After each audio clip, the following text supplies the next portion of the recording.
Just first, quickly, your reaction. I mean, the extent of the victory, Takaichi Sanae and the LDP, it was almost a near perfect red sweep across the country, and very conspicuously so in Tokyo as well.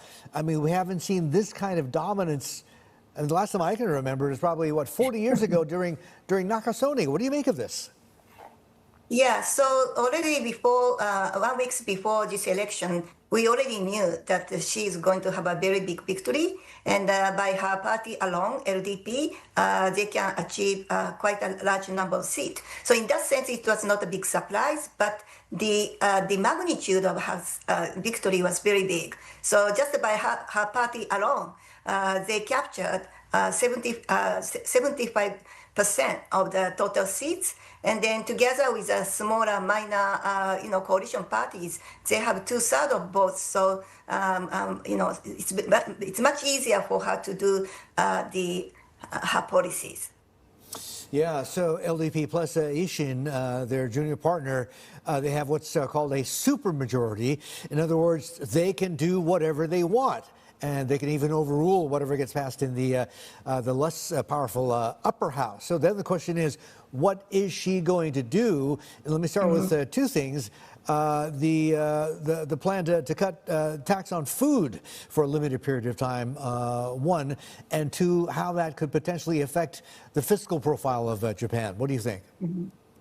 Yeah, so about the cutting this consumption tax on the food from 8% currently to 0% is I also supported for some time because we have inflation, and 50% of inflation comes from food, so it's quite natural for her to consider this tax cut. But she need about 5 trillion yen equivalent, finance sources. So that is one question. So she promised to do it for 2 years. So, she managed to find it, but, now it's, interest rate on a rising trend. So she has to be a bit cautious about, how to, not undermine the JGB market.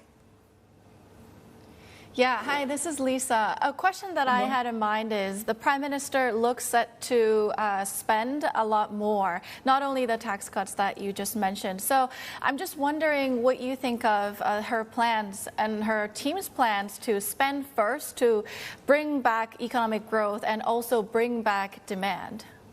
Yeah, so, end of last year, she already presented the 2026 initial budget. From that, it's not really big story there. But, at the same time, since the election, campaign started, she already said this past, tight fiscal policy should be ended.